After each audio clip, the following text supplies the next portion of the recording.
आज हम आपके साथ एक और भयानक मामले पर नजर डालने जा रहे हैं और आज हम बात करने वाले हैं मेदिरत्ता फैमिली केस के बारे में। इस घटना की शुरुआत होती है हरियाणा राज्य के एक जिले फरीदाबाद से।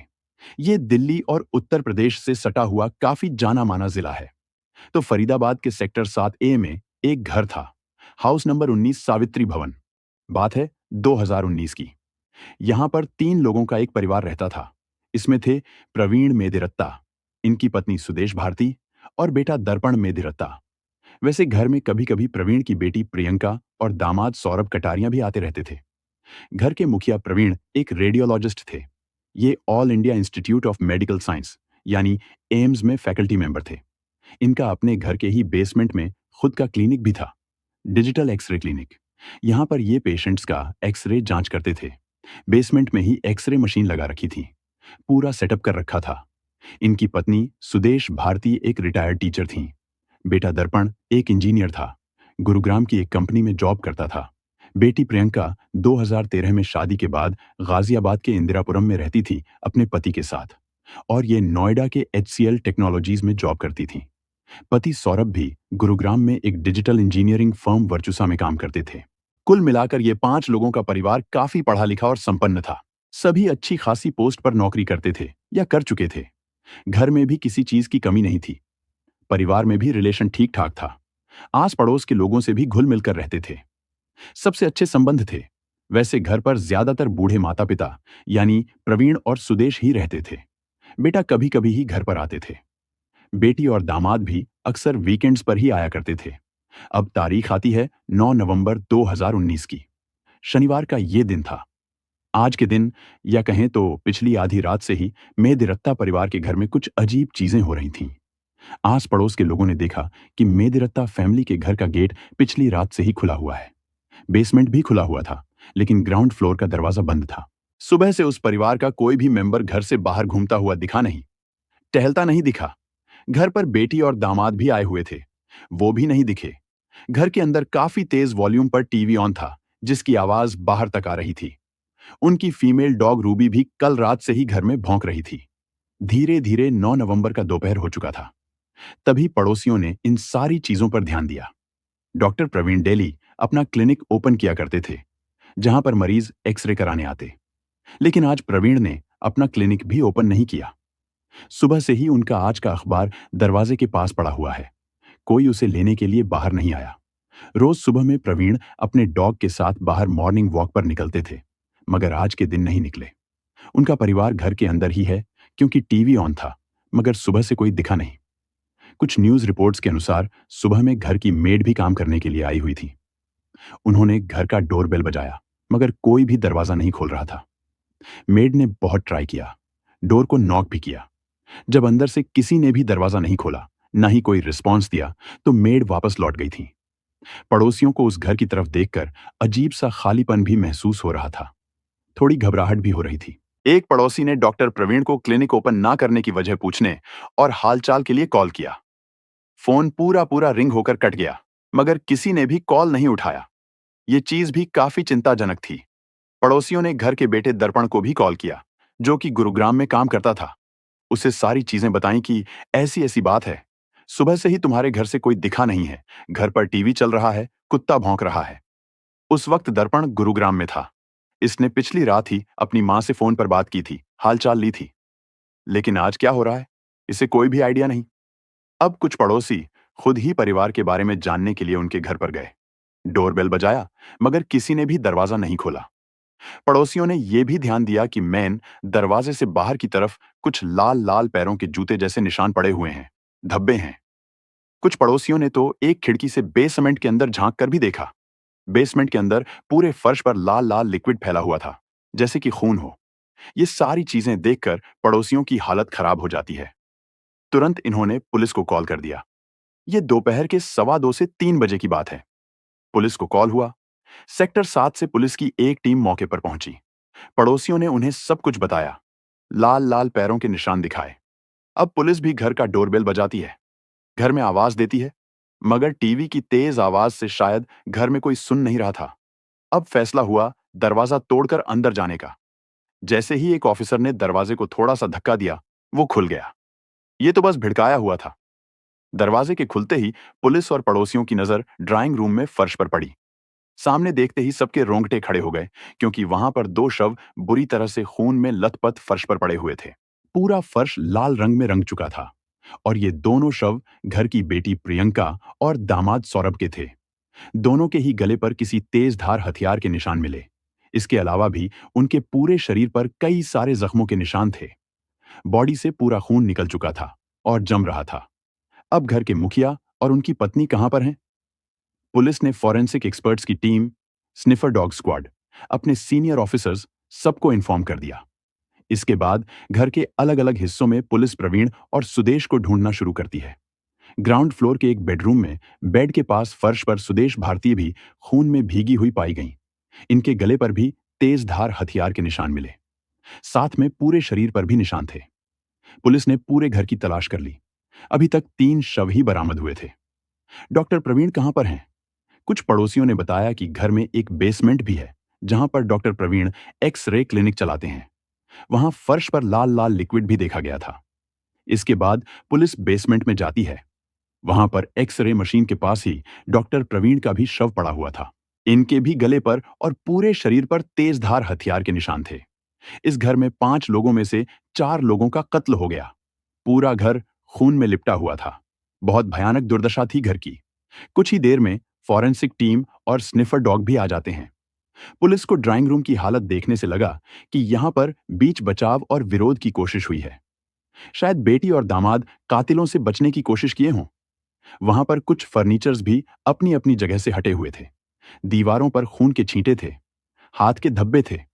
सुदेश भारती के बेडरूम में भी कुछ सामान बिखरे हुए थे, बेड पर थे। आसपास के पड़ोसी मेदिरत्ता परिवार के जानने वालों, उनके रिश्तेदारों को कॉल करके सूचना देने लगे। पुलिस पड़ोसी से घर के बेटे का नंबर लेकर उन्हें कॉल करती है और दुखद खबर देती है। दर्पण भी अपना काम धाम छोड़कर तुरंत गुरुग्राम से फरीदाबाद के लिए निकलते हैं। जब दर्पण घर पर आए तो अपने माता पिता, बहन और जीजा जी की हालत को देखकर इन्हें सदमा सा लग गया। ये बेहोश हो जाते हैं। रिलेटिव्स इन्हें हॉस्पिटल ले गए। घर पर करीबी लोगों का रो रोकर बुरा हाल होने लगा। आखिर घर में इस तरह की बर्बरता किस मकसद से की गई थी? पुलिस की तफ्तीश शुरू हुई। चारों बॉडीज को पोस्टमार्टम के लिए हॉस्पिटल भेज दिया गया। घर की जांच में पुलिस को कोई भी कीमती सामान गायब नहीं मिलता है। जितना भी इन्हें और बाकी घर वालों को समझ में आ रहा था, घर से कुछ भी चोरी नहीं हुआ था। अलमारी वगैरह ठीक ठाक थे। घर में पैसे रुपए भी पड़े हुए थे। बेसमेंट में क्लिनिक था। वहां के ड्राइवर में भी पैसे पड़े हुए थे। क्राइम सीन को देखकर पुलिस को बस इतना ही समझ में आ रहा था कि घर की दोनों औरतें, यानी मां सुदेश और बेटी प्रियंका, इन्होंने जो गहने पहन रखे थे, बस वही गायब हैं। कुल मिलाकर ये चारों कत्ल चोरी की तरफ इशारे नहीं दे रहे थे कि डाका डालने के लिए कातिल या कातिलों ने इस घर में कत्लेआम मचाया। घर में भी फ्रेंडली एंट्री हुई थी। मेन दरवाजे पर कोई भी डैमेज नहीं था, जो ये बताता कि कोई जबरदस्ती घर में आया हो, प्रवेश किया हो। ये कोई आपसी दुश्मनी या रंजिश का मामला हो सकता है। जो भी यहां पर आए होंगे, उनका मकसद इस परिवार का खात्मा करना ही था। घर के आसपास कुछ सीसीटीवी कैमरे भी लगे हुए थे। पड़ोस में भी एक कैमरा लगा हुआ था, जो कि मेदिरत्ता फैमिली के घर के एंट्रेंस को अच्छे से कवर कर रहा था। पुलिस सबके फुटेजेस देखने शुरू कर देती है। पुलिस के साथ साथ सबके मन में बहुत सारे सवाल थे। घर का टीवी फुल वॉल्यूम पर था। कुत्ता भौंक रहा था। कुत्ते ने कातिलों पर हमला क्यों नहीं किया? कोई अनजान व्यक्ति होता तो उसके लिए घर का दरवाजा क्यों खोला जाता? प्रवीण के क्लिनिक में रोज पेशेंट्स भी आते थे एक्सरे जांच कराने के लिए, डायग्नोज कराने के लिए। कहीं उनमें से ही तो किसी ने कुछ नहीं कर दिया? इस परिवार की कोई दुश्मनी वगैरह हो? पड़ोस के लोगों ने बताया कि ये परिवार काफी लंबे वक्त से इस लोकेलिटी में रह रहे थे। 25-30 साल तो हो गए होंगे। इतने दिनों में कभी इनका कोई लड़ाई झगड़ा नहीं हुआ। ना ही किसी पड़ोसी को इनसे दिक्कत हुई। ये बहुत पढ़े लिखे और सभ्य लोग थे। सबसे प्यार से बात करते थे। इनका अपने किसी पेशेंट से भी कभी बहस नहीं हुआ था। डॉक्टर प्रवीण की पत्नी सुदेश भारती का एक फ्रेंड सर्कल भी था। उन सहेलियों ने भी किसी भी तरह की दुश्मनी या लड़ाई झगड़े को नकार दिया। अब चूंकि इस परिवार का एक मेंबर घटना के वक्त मौजूद नहीं था और वो जिंदा बच गया, तो एक पल के लिए पुलिस का शक दर्पण पर भी आता है। हो सकता है कि परिवार के कत्ल के पीछे घर के बेटे का ही हाथ हो, प्रॉपर्टी वगैरह का चक्कर हो। इसने किसी बदमाश को कत्ल की सुपारी दी होगी। कत्ल वाली खबर सुनकर दर्पण के कुछ दोस्त वगैरह भी घर पर आते हैं। अब पुलिस ने चुपचाप दर्पण की कॉल डिटेल्स और लोकेशन वगैरह की जांच करनी शुरू कर दी। क्राइम ब्रांच की 5 अलग-अलग टीमें बनाई जाती हैं। सबको अलग-अलग काम सौंपा गया। जिस कमरे में टीवी ऑन था, उसके दरवाजे को बाहर से बंद किया गया था। वहां पर कुंडी लगी थी। घर की फीमेल डॉग रूबी भी उसी कमरे में बंद की गई थी। शायद कातिल ने ही कत्ल करने से पहले इसे बंद किया होगा, ताकि ये अटैक ना करे। आखिर कैमरे में कब से लेकर कब तक की फुटेज देखी जाए? कुछ पड़ोसी के अनुसार उन्होंने पिछली शाम तक इस परिवार को जिंदा देखा था, यानी शुक्रवार की शाम तक।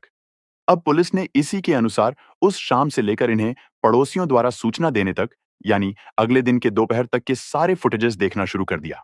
कौन कौन इस घर के अंदर आया गया था, आसपास दिखा था, कौन कौन से पेशेंट्स क्लिनिक पर आए थे, परिवार की कत्ल से पहले क्या क्या एक्टिविटी थी, सारी चीजों पर ध्यान दिया गया। देखते देखते पुलिस को मिला कि 8 नवंबर की रात 10:10 पर एक सिल्वर कलर की स्कूटी इस घर के पास आई। स्कूटी कोई हेलमेट लगाया हुआ शख्स चला रहा था। ये आदमी 10:10 पर आया, मेदिरत्ता फैमिली के घर के पास अपनी स्कूटी पार्क किया और उसी स्कूटी पर बैठा रहा, जैसे किसी का वेट कर रहा हो। लगभग 12 से 13 मिनट तक ये स्कूटी पर बैठा ही रहता है। इतने में ही डॉक्टर प्रवीण, इनकी वाइफ सुदेश भारती और पेट डॉग रूबी कहीं से आते हैं और ये तीनों घर के अंदर चले गए। शायद ये डिनर करने के बाद नाइट वॉक पर गए थे। पड़ोसियों ने भी कंफर्म किया कि हाँ, ये रात में टहलने के लिए जाते थे डॉग को लेकर। वो हेलमेट लगाया हुआ आदमी तब भी अपनी स्कूटी पर बैठा रहा। मेदिरत्ता कपल के घर में जाने के 4-5 मिनट के बाद 10:27 पर यह आदमी भी हेलमेट पहने हुए उनके घर में गया। थोड़ी देर के बाद बेटी दामाद भी घर पर आते हैं। यहां पर वो हेलमेट वाला आदमी घर के अंदर ही रहा। फिर 11:52 पर यह जल्दबाजी में मेदिरत्ता फैमिली के घर से बाहर निकला। ये हेलमेट पहने हुए ही था। इसके बाद स्कूटी से चला गया। ये सब कुछ देखकर पुलिस का शक इस आदमी पर आ जाता है। पुलिस ने अगले दिन दोपहर तक के भी फुटेज देखे। इन्हें अपनी इन्वेस्टिगेशन में कोई कसर नहीं छोड़ना था। उस हेलमेट वाले आदमी समेत टोटल 4 लोग पुलिस के शक के घेरे में आए थे। अब पुलिस इन चारों का पता लगाना शुरू कर देती है। ये घटना के पता चलने वाले दिन की ही बात है। 4 संदिग्ध मिल चुके थे। मेदिरत्ता फैमिली के बाकी रिश्तेदारों से, जानने वालों से, पड़ोसियों से इन चारों संदिग्धों के बारे में पूछा गया। बेटा दर्पण भी जब थोड़ा स्टेबल हुआ तो इससे भी चारों संदिग्धों के बारे में पूछा गया। फुटेज दिखाया गया। खुशकिस्मती से पुलिस को सबके ही बारे में पता चल जाता है। सबको मैसेज भिजवाया गया कि कल यानी रविवार के दिन क्राइम ब्रांच ऑफिस में आकर मिलिए। 4 लोगों में से 3 लोग तो क्राइम ब्रांच ऑफिस आए थे। उन्होंने पुलिस को बयान भी दिया था और ये तीनों निर्दोष भी पाए जाते हैं। मगर जो चौथा संदिग्ध था वो पुलिस के पास नहीं आया। उस संदिग्ध का नाम था मुकेश ठाकुर। दर्पण ने सीसीटीवी में मुकेश को पहचाना था और ये वही आदमी था जो उस रात स्कूटी से घर पर आया था और हेलमेट पहनकर घर के अंदर गया था। मुकेश दर्पण का दोस्त था। पुलिस वाला दर्पण के कॉल डिटेल्स और लोकेशन वगैरह के इन्वेस्टिगेशन करने के बाद ये तो रडार से बाहर हो गया था। लेकिन जब चौथा संदिग्ध इसका दोस्त निकला तो फिर से पुलिस का शक दर्पण पर आ जाता है। दोनों ही एक साजिश के तहत कत्ल किए होंगे। कुछ करीबी लोगों का कहना था कि दर्पण और उसकी मां सुदेश के बीच ठीक संबंध नहीं थे। वहीं कुछ रिश्तेदारों का मानना था कि ऐसे छोटे मोटे झगड़े तो हर घर में होते हैं। इसका मतलब ये नहीं कि वो कत्ल कर देगा। दर्पण से जब पुलिस ने इस बारे में पूछताछ किया तो ये मानता कि यहां थोड़ी बहुत चीजें थीं। मगर ये मां से इतना भी गुस्सा नहीं था कि सबकी जान लेनी पड़े। जबकि इसने कत्ल वाली रात अपनी मां से कॉल पर बात भी किया था, हालचाल लिया था। मां ने उसे यह भी बताया था कि रात को तुम्हारी दीदी और जीजाजी भी आने वाले हैं। कुल मिलाकर दर्पण फिर से शक के घेरे से बाहर हो गया। अब बारी थी इसके दोस्त मुकेश ठाकुर का पता लगाने की। यह आदमी फरीदाबाद में ही दबुआ सब्जी मंडी के पास राजीव कॉलोनी का रहने वाला था। पेशे से एक जिम ट्रेनर था और ये हुडा मार्केट में द डैन नामक जिम में काम करता था। जिम के दौरान ही मुकेश ठाकुर की मुलाकात दर्पण मेदिरत्ता से हुई थी। दर्पण का ये जिम ट्रेनर भी था। घटना शुक्रवार यानी 8 नवंबर की रात में हुआ था। 9 नवंबर की दोपहर में घटना का पता चला। इस वारदात वाली जगह पर मुकेश ठाकुर भी आया हुआ था। जब पुलिस ने धीरे धीरे सबसे पूछताछ शुरू कर दी, सीसीटीवी की जांच करने के बाद जब पुलिस के सामने 4 संदिग्ध आए तो पुलिस ने मुकेश को भी अगले दिन क्राइम ब्रांच ऑफिस आने को कहा था। 10 नवंबर की सुबह सुबह 3 संदिग्ध से क्राइम ब्रांच में पूछताछ हुई, जिसमें चौथा संदिग्ध मुकेश नहीं आया था। इसके बाद 10 नवंबर की शाम को ही पुलिस की एक टीम मुकेश के घर पर पहुंची। उसके माँ, भाई और मुकेश की वाइफ से पूछताछ किया गया। मुकेश की माँ ने बताया कि आज सुबह सुबह ही इनका बेटा अपने कुछ सामान लेकर, कपड़े वगैरह लेकर कहीं जा रहा था। जब इन्होंने पूछा कि कहाँ जा रहे हो, तो उसने बोला कि मैं 3-4 दिनों के लिए दोस्तों के साथ हरिद्वार घूमने के लिए जा रहा हूँ। फिर वो चला गया। पुलिस को मुकेश के घर से वो सिल्वर कलर की स्कूटी भी मिली, जो सीसीटीवी में दिखी थी। उसके हैंडल वगैरह पर खून के धब्बे लगे हुए थे। स्कूटी की चाबी मिली, उस पर भी खून लगे हुए थे। वैसे ये स्कूटी मुकेश के भाई की थी। 9 नवंबर की दोपहर में जब वारदात वाली जगह पर सभी लोग इकट्ठा हुए थे, जहां पर मुकेश ठाकुर भी आया हुआ था, तो पुलिस ने दर्पण के सभी दोस्तों से पूछा कि आपके पास कौन कौन से व्हीकल हैं। किसी ने मोटरसाइकिल कहा, किसी ने स्कूटी कहा, किसी ने कार कहा। लेकिन यहां पर मुकेश मोटरसाइकिल कहता है, स्कूटी वाली बात नहीं बताई थी। पूछताछ के दौरान मुकेश की वाइफ ने पुलिस को कागज पर लिखा हुआ एक नोट दिया। वाइफ के अनुसार ये नोट इन्हें फ्रिज के ऊपर पड़ा हुआ मिला था और ये मुकेश द्वारा लिखा हुआ था। उसकी ही हैंडराइटिंग थी। उस नोट में 2 लाइंस लिखी हुई थीं। मुकेश ने लिखा था कि मेरे हाथों 4 लोगों का कत्ल हो गया है और मैं भी खुदकुशी कर सकता हूं। अब ये मुकेश को ढूंढते हुए उसके जिम में गए। वहां पर जिम मालिक ने भी एक चौंकाने वाला खुलासा किया। आमतौर पर मुकेश रात में 10 बजे जिम से जाता है, लेकिन 8 नवंबर को 9 बजे ही ये छुट्टी लेकर चला गया था। इसने कहा कि किसी की शादी में जाना है। अगले दिन ये अपने टाइम से नॉर्मली जिम आया, मगर उसके हाथ में चोट लगा हुआ था। उसने बैंडेज लगाया था। जब जिम मालिक ने वजह पूछी तो उसने कहा कि स्कूटी के सामने कुत्ता आ गया था, जिससे लड़खड़ाकर स्कूटी से गिर गया और चोट लग गई। इससे पुलिस ने सोचा, दामाद सौरभ ने जो विरोध किया था, कहीं उसकी वजह से ही तो मुकेश को चोट नहीं लगा। अब इससे पहले कि मुकेश कुछ करे, उसको पकड़ना होगा। पुलिस को उसकी खुदकुशी वाली बात पर भी थोड़ा शक हो रहा था। अगर उसको खुदकुशी करनी होती तो अपने कपड़े लेकर वो थोड़ी जाता। क्राइम ब्रांच की 10 अलग अलग टीमें बनाई गई जो मुकेश को ढूंढेंगी। इत्तेफाक से मुकेश का फोन ऑन हुआ। पुलिस ने जब ट्रेस किया तो मिला कि ये मुंबई में है। एक टीम फौरन मुंबई भेजी गई। मुंबई पहुंचने पर पता चला कि इसकी लोकेशन शिरडी में है। पुलिस शिरडी जाती है। 13 नवंबर की शाम तक मुकेश ठाकुर हरियाणा पुलिस द्वारा शिरडी में पकड़ा जाता है। इसे पहले दिल्ली लाया गया, फिर फरीदाबाद ले जाते हैं। मुकेश ने ही वो चारों कत्ल किए थे। इसने कत्ल की वजह और सारी कहानी बताई। इसने बताया कि इसे ऑनलाइन गैम्बलिंग, सट्टेबाजी और जुआ खेलने की आदत लग चुकी थी। इस वजह से इसके ऊपर 5 लाख रुपए का कर्ज आ गया था। चूंकि ये जिम में पिछले 6 सालों से काम कर रहा था और कुछ क्लाइंट्स भी पुराने थे, तो वो इस पर विश्वास करते थे। मुकेश उन्हें झूठी कहानी सुनाकर पैसे उधार मांगता था।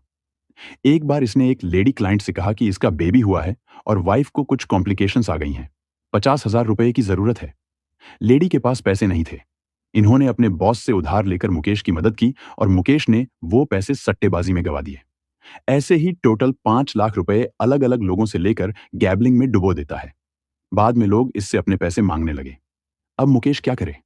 जिम ट्रेनर के तौर पर इसकी सैलरी बस 16,000 रुपए प्रति माह थी। अब 5 लाख कैसे चुकाए? इसी जिम में दर्पण मेदिरत्ता भी वर्कआउट करने के लिए आता था। मुकेश ने दर्पण से स्पोर्ट शूज मंगाए थे।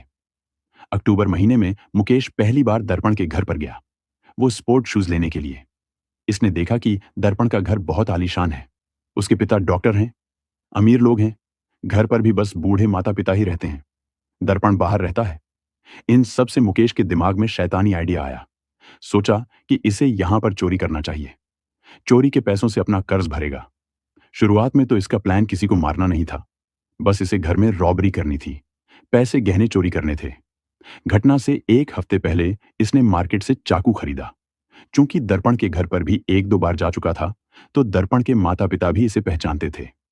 मुकेश ने कई बार घर की रेकी की, सारा प्लान बनाया। 8 नवंबर की रात में ये भाई की स्कूटी से दर्पण के घर पर पहुंचता है। देखा कि घर बंद है। फिर इसने वेट किया। ये जानता था कि डॉक्टर प्रवीण और उनकी वाइफ टहलने के लिए गए होंगे। उनके आने का मुकेश ने वेट किया। जब वो आ गए तो ये हेलमेट पहने हुए उनके घर में गया। वो कपल इसको घर के अंदर आने देते हैं। मुकेश ने डॉक्टर प्रवीण से कहा कि वर्कआउट करने के दौरान इसके कलाई में इंजरी हो गई है। सोचा कि एक बार एक्सरे कराकर देख लेता हूं। एक रूम में डॉक्टर टीवी ऑन करके बैठे ही थे। तभी मुकेश आया था। सुदेश भारतीय अपने बेडरूम में सोने के लिए चली गई थी। डॉक्टर प्रवीण ने मुकेश से कहा, चलो अभी एक्सरे करके देख लेते हैं। ये इनके बेटे के समान था। फिर कहाँ इस बेचारे को कल आने को बोले। टीवी ऑन छोड़कर और दरवाजा खुला रखकर डॉक्टर मुकेश को लेकर बेसमेंट में गए। वहां एक्सरे करने की तैयारी करते हैं। तभी मुकेश ने चाकू निकाला और डॉक्टर से पैसे मांगने लगा। डॉक्टर घबरा गए और अपनी पत्नी को आवाज देने लगे। इनके चीखने चिल्लाने से मुकेश भी डर जाता है, कहीं ये पकड़ा ना जाए, इसलिए उन पर इसने हमला कर दिया। इसने उनके गले पर चाकू चलाया, सर पर 2 वार किए, छाती पर वार किया। डॉक्टर जमीन पर गिर जाते हैं। मुकेश उन्हें उसी हालत में छोड़कर बेसमेंट से बाहर निकलता है और ग्राउंड फ्लोर पर जाता है। चल रहे टीवी के वॉल्यूम को इसने फुल कर दिया। उसी कमरे में डॉग रूबी भी सो रही थी। टीवी की आवाज तेज होने की वजह से इसकी आंख खुल जाती है। अनजान आदमी को सामने देखकर ये भौंकने लगी, कहीं ये मुकेश पर हमला ना कर दे। इसीलिए मुकेश ने उसको कमरे में ही बंद कर दिया। अब ये सुदेश भारती के रूम में जाता है। वो बेड पर सो रही थी। चुपचाप मुकेश उनकी अलमारी को खोलने की कोशिश करता है। इसके आहट से सुदेश जग गई और चिल्लाने लगी। मुकेश ने उन पर भी चाकू से वार पर वार किए और कत्ल कर दिया। अलमारी खुली नहीं थी। सारी चीजों से मुकेश घबरा जाता है। इसने अलमारी को वैसे ही छोड़ दिया। सुदेश ने जो भी गहने पहन रखे थे, मुकेश उनको ही उतार कर रख लेता है। जब ये बेडरूम से निकला तो बेटी प्रियंका लिविंग रूम में आ गई। मुकेश उनके सामने खड़ा था। इसके दोनों हाथ और कपड़े खून में सने हुए थे। हाथ में बड़ा सा चाकू था। मुकेश की दशा को देखकर प्रियंका अपने पति को चिल्लाकर बुलाने लगी कि घर में कौन घुस आया है। तभी मुकेश ने प्रियंका पर भी जोरदार वार किए और इनका भी कत्ल कर दिया। पीछे से दामाद सौरभ आते हैं। मुकेश ने इन पर भी वार किए। सौरभ थोड़ा विरोध करते हैं। एक पल के लिए मुकेश पर काबू भी पा लिया था, लेकिन उन पर कई सारे वार हो चुके थे। खून प्रवाहित हो रहा था, इसलिए ये कमजोर पड़ने लगे। फिर मुकेश ने और वार करके इन्हें भी खत्म कर दिया। इसने घर से 3 मोबाइल फोन्स और प्रियंका के पहने हुए गहने उतार कर रख ली और फिर स्कूटी से भाग गया। मुकेश के अनुसार बस चाकू से डरा धमकाकर चोरी करने के लिए आया था। इसका कत्ल का कोई भी इरादा नहीं था, लेकिन एक चोरी को छिपाने में डॉक्टर का कत्ल किया। फिर डॉक्टर के कत्ल को छिपाने के लिए उनकी वाइफ सुदेश भारती का कत्ल किया, क्योंकि मुकेश को घर में आते हुए वो देख ली थी। फिर सुदेश के कत्ल को छिपाने के लिए बेटी प्रियंका और फिर दामाद सौरभ का कत्ल कर दिया। ऐसे इसने 4-4 कत्ल को अंजाम दिया। इसने घर से करीब 2 लाख रुपए के गहने चोरी किए थे। पुलिस को मुकेश द्वारा चोरी किए हुए 3 फोन में से एक फोन, जो कि प्रियंका का था, वो अजरौदा नामक इलाके से बरामद हो गया। हरियाणा पुलिस ने इसकी अच्छे से खातेदारी भी की थी। इस तरह से एक सट्टेबाज ने 5 लाख रुपए का कर्ज चुकाने के लिए हंसते खेलते परिवार के 4 लोगों का कत्ल कर दिया। उनको खत्म कर दिया। रातों रात पूरा परिवार बिखर गया। कातिल पकड़ा जा चुका है। कार्रवाई जारी है। दोस्तों, इस कहानी को सुनाने का मकसद किसी की भावनाओं को ठेस पहुंचाना नहीं, बल्कि आपको जागरूक और सतर्क करना है। हम चाहते हैं कि ऐसी घटनाओं से सबक लिया जाए और गलतियों से बचा जा सके। इस बारे में आपकी राय हमारे लिए बहुत मायने रखती है। तो कृपया कमेंट में जरूर बताएं कि आप क्या सोचते हैं।